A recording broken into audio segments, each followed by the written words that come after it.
For all the talk about how bad Arizona football was last year, and it's hard not to talk about it, there are areas of improvement. Is the Big 12 ready for this?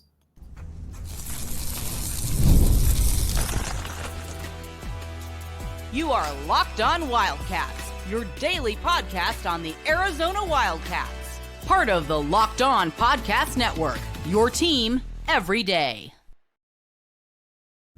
Thanks for keeping it Locked On Wildcats and making this your first listen of the day. I am your host, Mike Luke. This show is brought to you today by Gametime. Download the Gametime app, create an account, and use code LOCKEDONCollege for $20 off your first purchase. All right, Arizona football. A couple things that we know through camp we're going to talk about. We're going to talk about positions where Arizona's better. Is the national championship still a realistic expectation for Arizona football every single season? All of that and a lot more. But first, Arizona's in an odd situation here because Arizona actually lost a lot of talent off last year's team. Now, you might say, Mike, they sucked. How could they have lost talent off the team? Well, they did. You lost probably the best football player in the last 25 years in Tetairoa McMillan, who I think to nobody's surprise is absolutely destroying it for the Carolina Panthers, no matter Jed Fish trying to send out some misinformation about him. We know what you're up to, Jed. T-Mac's the stud. Obviously, if T-Mac's one of the best wide receivers in the NFL, I don't think that it would surprise really anybody. He is that guy. He is that good. Just a stud all the way around. Then you also lost Big Jonah Sabanea. Big Jonah, second-round pick. He is, I don't think that he probably learned a lot from the Josh Oglesby coaching regime, but, I don't know that a lot of people did. But he's going to be in Miami. He's going to be a long-term starter. You lost Tyler Loop as well. Tyler Loop is the man we very much like. Shout out Steve Loop. We like Steve Loop a great deal. Steve Loop is like I said, he is a really, really good dude, and his son is booming field goals left and right. So obviously there is that. You lose Tetairoa Davis. I don't really believe that Tetairoa Davis was much of a loss. I think Tetairoa Davis, like I said, he just wasn't very good last year. I don't know how else to put it. Just wasn't very good. Manu, kind of the same thing. Just wasn't that good. But at the same time, you also know what kind of what's going on there. So now let's talk about some of the positions where Arizona could actually be better at. And I think that's going to be, I think it's probably going to be more than a lot of people think. So the first one is wide receiver. Now listen, like we just talked about, you don't replace somebody like T-Mac. T-Mac is a stud. What you saw was what you got last year, and he's a good kid. The fact that he keeps still coming around the U of A, I think, is awesome, and I think it also just goes to show you the character of the young man. Arizona was awful last year, but T-Mac gave it his all, and T-Mac, like I said, one thing that people got to understand as well about T-Mac is that T-Mac didn't come off the field. T-Mac was out there the entire time, so you got to give him a little bit of a pass there, but either way, a great football player. But after T-Mac last year, Arizona didn't really have anybody. You had Chris Hunter, who really emerged at the end of the season. Shout out Chris Hunter's mother, by the way. Very nice lady. But Chris Hunter was really the only other one. The Jeremiah Patterson hype that we so badly tried to push, well, that didn't really show itself to come to a fruition. Who knows? Maybe the second time is a charm. We shall see. But Arizona's got a lot of very viable candidates now at that wide receiver position. And the first one that we're going to talk about, obviously, let's talk about the guy that we talked about last year at the end, Chris Hudson. Chris Hudson is really, really good. So not only is Chris Hudson really, really good, he's a guy that, like I said, you watch him for, and you can just see that he's a little bit different. He's a little bit different player. He's good.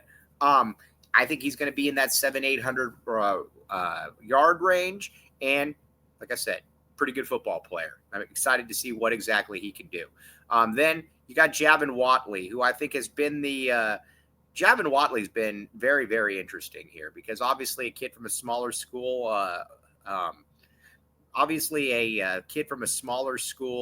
and he is a good football player. He has really shown out in camp. He showed out in the spring, and that's continued into the fall. And I think if you're Arizona, what you're really hoping for is that continues, that he gets that he can get into that 600-700 yard range. Because here's the thing. When you're in the Big 12, it's not like you're in the SEC or something where you're going to be going against some defenses that are just loaded with NFL players. That's really not the case. So that said, like I said, that's something to certainly keep in mind. So if you're able to spread it out a lot and you're able to get the ball out to some of these wide receivers, that's going to make that's going to make everybody's life a lot easier. And, like I said, that's something that I think from an Arizona perspective, you are looking for. Now, then after that, you got Luke Wysong. Arizona fans are more than familiar with Luke Wysong and what Luke Wysong brings to the table. He is still catching passes from Devin Dampier against Arizona last year. It seems he was really obviously good as well. So you got, like I said, you've got a number of players that can all play and can all play at a pretty high level. You factor in there as well another position that we're going to get into, and it's easy to understand that Noah's got more to work with from a skill position perspective than he did last year. So, like I said, that's something you certainly got to keep in mind.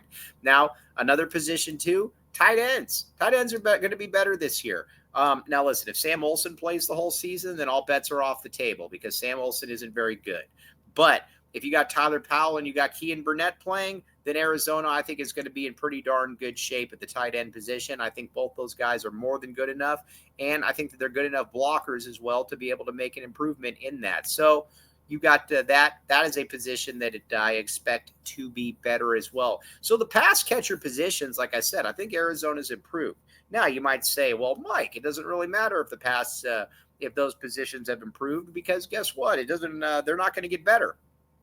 Because the line, well, we're going to get to the line here in a few minutes, but there are some things that you can do to mitigate that. And we're going to talk about the coaching as well and how the coaching is certainly, I think, a benefit for the University of Arizona. I think it's going to be a better coaching staff than it was last year. I don't know, though, that that's necessarily something to write home about.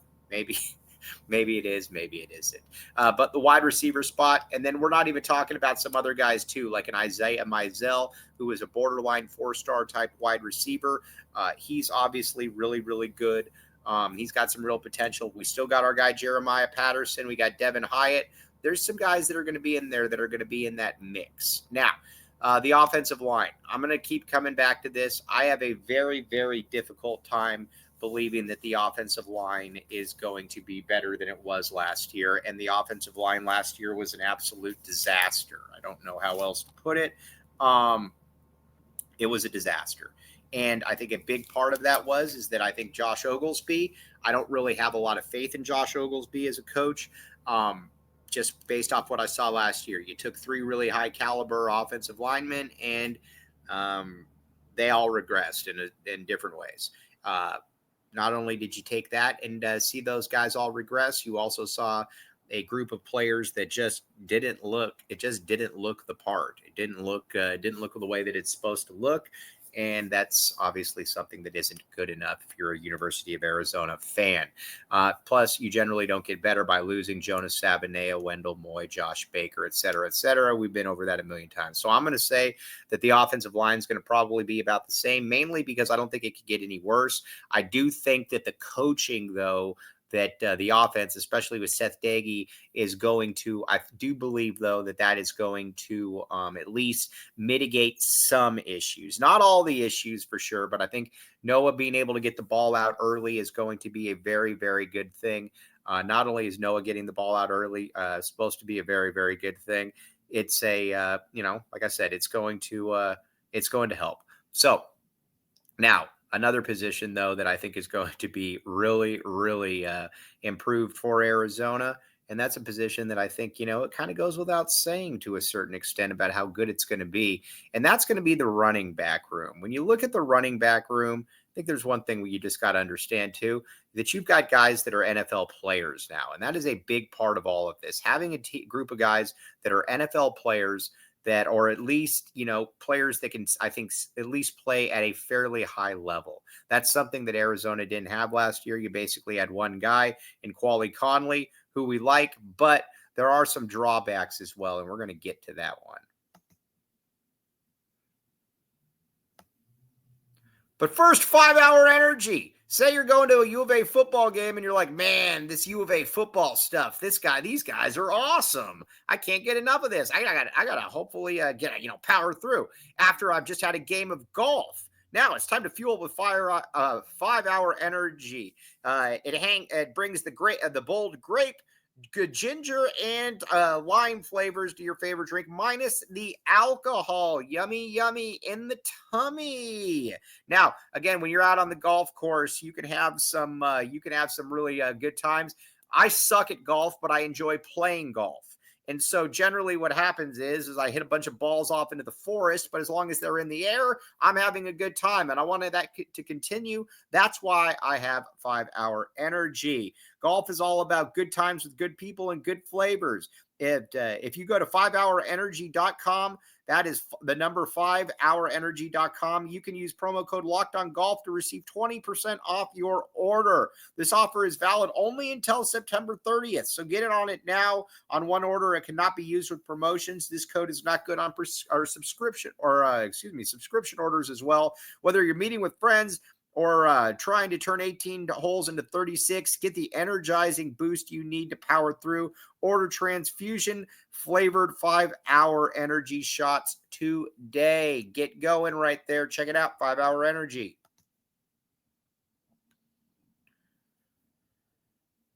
Thanks for keeping it locked on Wildcats and making this your first listen of the day. Locked on your team every day. I am your host, Mike Luke. Now, let's talk about the running back spot. I think the running back spot is going to be much, much better for the University of Arizona.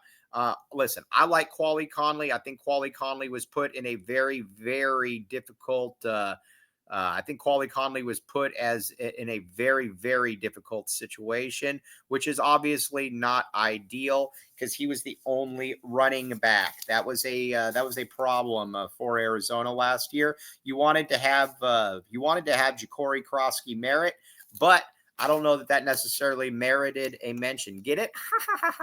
Now, Ja'Cory Krosky-Merritt, I think, would have made a massive difference for Arizona. He's off in the NFL right now. So what does Arizona have? You got Kedrick Reesano. I love Kedrick Reesano. I think that he is the most talented back on the roster. I think he's the one that's most likely to play in the NFL at some point. Not only that, you got Ishmael Mahdi. This is a guy at Texas State the last couple of years who rushed for 3,000 yards. I like him as well. And then you like Quincy Craig. Quincy Craig is a really, really good player. And I think the thing about Quincy Craig is that, again, he's got a little bit of that modern day background to it. And not only that, you got a little bit of that remark. So there's that. But those three guys, I think, are going to work very well together. Alonzo Carter has talked many, many times about how he wants a deep room where, you can work with different guys. You can get other guys going. You can show a variety of different looks, all of that. Alonzo Carter obviously knows what he's doing. And I think with that running back room, there's every reason to believe that as long as Zoe is there, Zoe is going to make sure, that room is good. And you look at it, who he's got coming in the following year as well. Just a really, really good coach. I don't think there's any way around it. Now, another improvement, though, is Seth Doege.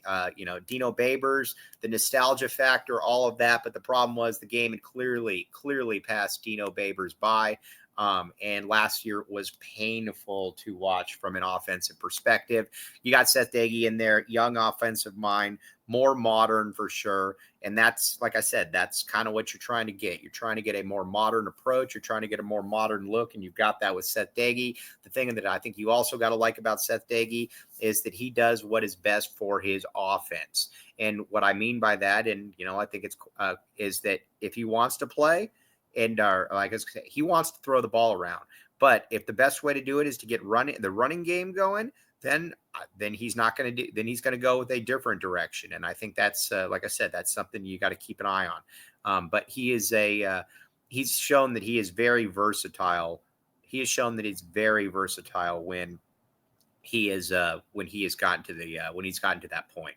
And so I like it. Like I said, I didn't think that they'd be able to get Seth Doege, and I think a reason why I didn't think they'd be able to get Seth Doege is because, well, I'll just be honest with you. I thought that this was going to be I think this is going to be a guy who it's just going to be difficult to be able to land, because you're like, well, he probably got better opportunities, but he decided that he wanted to back the A. And if Seth Doege wants to back the A, we are going to allow Seth Doege to back the A. So that, I think, is going to be a big, big improvement. Now, moving over to the defensive side of the football, I think there's some good and there is some bad involved. Now, the defensive line. I don't know what to make of the defensive line. Now, listen, people that have been in practice have said that Deshaun McKnight, and I will say this, in the spring, Deshaun McKnight looked good.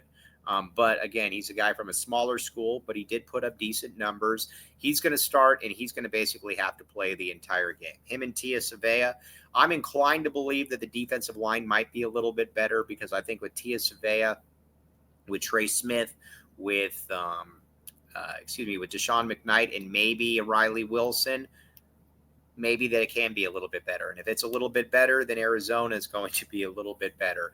The problem, though, and especially on the interior, is there's just really no depth.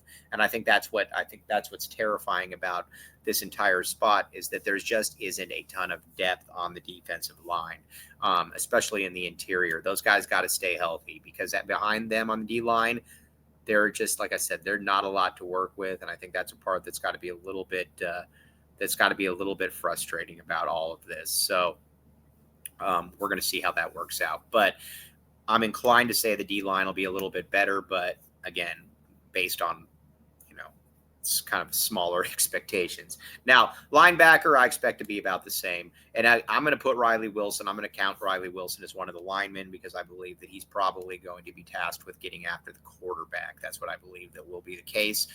So with Riley Wilson, that leaves you with somebody else then at that defensive, those linebacker spots. I like Tate Brown. Tate Brown's solid. You're going to probably see Chase Kennedy, but you're also going to probably see him in a little bit of that Riley Wilson type mold as well, where he's just kind of moving all over. But this is, like I said, this is going to be interesting to see, because I think you're going to see a lot of different looks. And I don't know that it's always going to be a 3-3-5. I think it could be a 4-2-5 a lot of the time, especially if Riley Wilson has proven that he can do that. That's going to be the player that you're going to say, get after the quarterback. Now, on paper, losing Jacob Manu is a big deal, because Jacob Manu, in his first 2 years at Arizona, was an absolute stud. In that second year, I think you could make the case that he was probably the best player. You could make the case easily that he was the best player on the defense and one of the heart and souls of the team. The problem was that he got fat, he got out of shape, and he just wasn't good last year. He was terrible last year. Now, you could say, is that on the coaching? Whatever the case may be, and you could easily say that.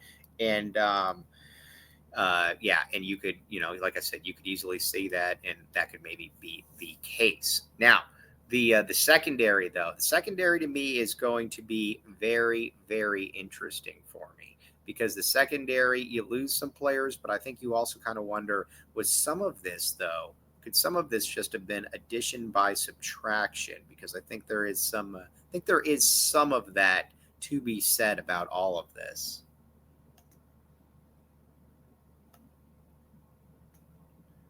But first, game time, my friends. Game time. Check it out. We've all been there, logging on early and waiting forever for concert tickets. Grrr. Only to lose your spot for a show you've been dying to see. Live music should be about the moments, not waiting to try to get in and make sure that your ticket is good to go. Now, tired of endless scrolling, trying to find the best deal? Game Time Zone Deals pick the best seats in the section for you. Ever wonder about your view, what your view will actually look like when you buy? This app shows you. It's a panoramic view, so you don't got to take my word for it. You don't got to take anybody else's word for it. It will show you. That's one of the great things about the Game Time app, and you're going to save money in the process. Take the guesswork out of buying concert and show tickets with Game Time. Download the Game Time app, create an account, and use code LOCKEDONCollege for $20 off your first purchase. Terms apply. Again, create an account and redeem code LOCKEDONCollege for $20 off. Download the Game Time app. Last-minute tickets, lowest prices guaranteed.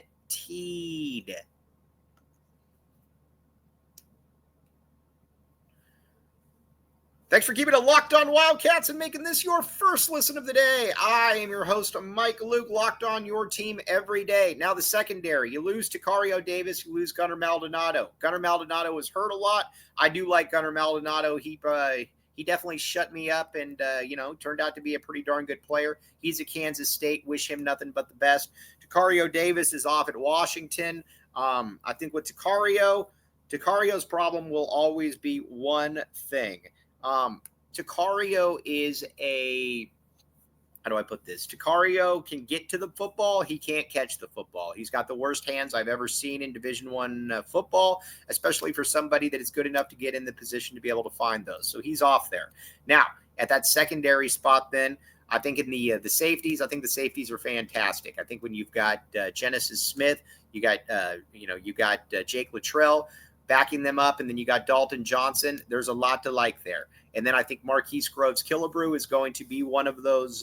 Marquise Groves-Killebrew is going to be in one of those spots. And then I think you're going to see an Aiden Garnes and a Javion Cole battle for those other spots, along with Traden Stukes. Once Stukes gets healthy, I believe Stukes will be in that mix as well.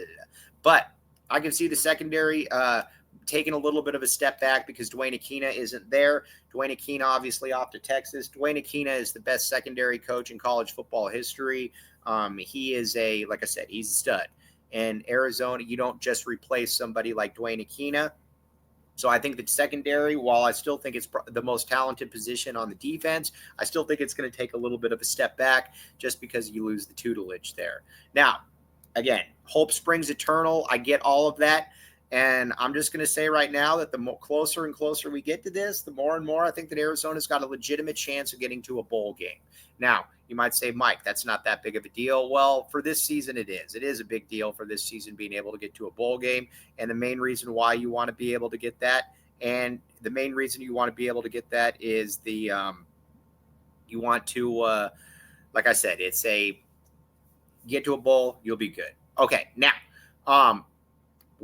so what's the next step then? With Arizona, can they make that bowl? And when I look at that schedule, I don't see a lot of games where I'm just like, all right, man, there is no chance in hell that they can win that game, that they can win this game, that they can win that game. There's basically a couple games where I give them no chance. But after that, I think they can win some games. It's going to be close, but I think, getting into a bowl game makes Arizona relevant then as far as looking ahead to the future. And saying, okay, in that year 3, can this be the springboard year for Brent Brennan where he really, he gets to 8 or 9 wins, whatever the case may be. That's what you got to see. That's why I think it's so important. You got to see real improvement this year. If you see real improvement, then I think there's a reason to believe that Arizona can take that next step. But we're all going to know it on the field, and I think we're going to know it pretty quickly. Like I said, against Hawaii, if Arizona wins against Hawaii and the score's like 48-38, this is going to be a long season. It's kind of like what we saw last year with after the New Mexico game. You knew that it's just not the way it's supposed to look. If Arizona blows them out and then is competitive against Kansas State, I think it's kind of game on. But that's what we got to find out. Where is Arizona in all of this? Are they going to be able to make those moves? And I don't know. And I don't know that anybody really has the answer to that. But I do know that it's going to be fun to watch and it's going to be fun to follow. Just because football is here, and that is the exciting part about all of this. And like I said, for people out there that don't like Brent Brennan or whatever, I mean, I get it. Last year was absolutely atrocious, but he's a good dude. He's an easy guy to root for. I think they know the mistakes they made, and to their credit, I got to give them a lot of credit for correcting some of those mistakes, because a lot of people, they make mistakes and then they don't correct them. They corrected those, and I'm going to give them some real credit on that one. So there's that. Now, tomorrow, we're going to talk a little bit more of Arizona basketball. We're going to talk about some positions. We're going to talk about a few recruiting updates, who's who, because there are some, there's a lot of moving parts that come into this. Like I said, that's going to be a fun part to watch in all of this. But as always, very much appreciate you all making Locked On Wildcats your first listen of the day.